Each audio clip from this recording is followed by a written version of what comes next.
In a serene village nestled among rolling hills and lush green fields, lived a Brahmin, a man respected by all not for his depth of his wisdom, the tranquility of his spirit. His days were spent in study, meditation, and offering kind words to his counsel. He moved the village like a gentle breeze, his presence a comforting reminder of peace. The villagers, playful children to the hearts, looked up to him. His advice matters big and small, and his calm demeanor soothing even the most troubled hearts. Life in the village was simple and secure, largely thanks to of this wise soul. But one afternoon, this tranquility was disturbed of two strangers. They weren't merchants or pilgrims. Their shifty eyes and hushed, urgent gave them away. These thieves, drawn to the village not by its charm, but by the pride of easy plunder. As they slept in the marketplace, gazes weren't on the crafts or fresh produce, but on the jewelry worn by the women, coin purses tied to their waists. A community and unsuspected, and in they saw unity. Look at them, the tall sneered to his partner. So trusting, so nice. This will be the easy hour of our lives. His companion, a short man, nodded in a greedy glint. We just about it. We'll build the wealthiest house, darkness, and take everything. They won't know them. Cunning was unmatched, and that their plan was unaware that freedom was already watching from the shadows. As the sun began to set, painting the sky in hues of orange and purple, the two thieves found a secluded spot behind the village well to finalize their wicked scheme. They believed they were alone, hidden from prying eyes and listening ears. The Brahmin's house, the first thief declared. He is the most respected. People must gift him valuable things. He's old and lives alone. It will be simple. The second thief rubbed his hands together. Perfect. We will wait until the moon is high and the entire village is deep in slumber. No one will hear a thing. By sunrise, we'll be miles away, and richer than we've ever been. They chuckled, confident in their plan, oblivious to a figure standing just behind a large banyan tree nearby. It was the Brahmin. He had been returning from his evening prayers when he caught snippets of their conversation. He paused, his calm expression hardening with resolve as he listened to their entire plot. He didn't panic or raise an alarm. Instead, a thoughtful, calculating look came over his face. He knew that confronting them directly might lead to violence.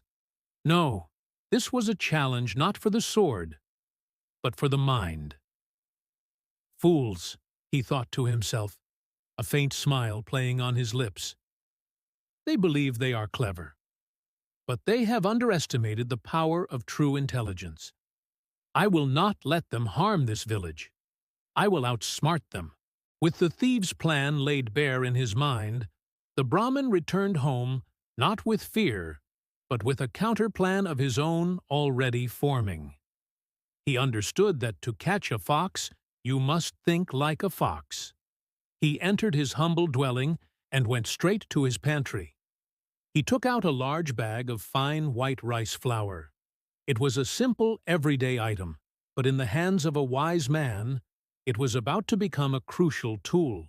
He then quietly went door to door, not to raise a panic, but to deliver a strange and simple instruction to his neighbors. Tonight, he whispered to each family, no matter what you hear, no matter how strange the sounds, do not light your lamps or come out of your homes. Stay silent and hidden. Trust me. The villagers, having complete faith in his wisdom, agreed without question.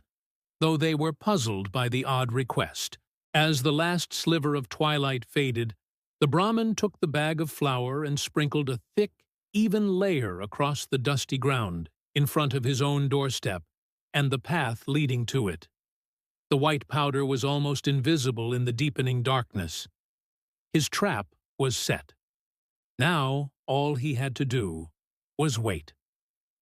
Under the cloak of a moonless night, the village fell into a profound silence. It was the kind of quiet the thieves had been counting on. Tiptoeing through the deserted lanes, they felt a surge of confidence. "It's perfect," one whispered to the other. "The whole village is asleep. Let's go."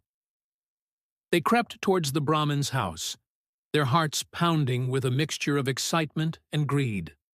They were so focused on being silent that they failed to notice the fine white powder they were stepping in. They reached the Brahmin's door and began to work on the lock. Suddenly, the first thief glanced down and his blood ran cold. In the faint starlight, he saw them. Perfect, glowing white footprints leading directly from the main path to where they stood. Their own footprints. "Stop!" he hissed, grabbing his partner's arm. "Look down! Our steps! They are marked! It's a trap!" Panic seized them. Their foolproof plan had crumbled in an instant. Just as they turned to flee, a signal was given.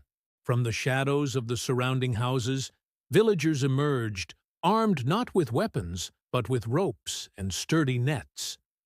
The thieves, caught completely by surprise, and with the evidence of their intended crime literally at their feet, had nowhere to run.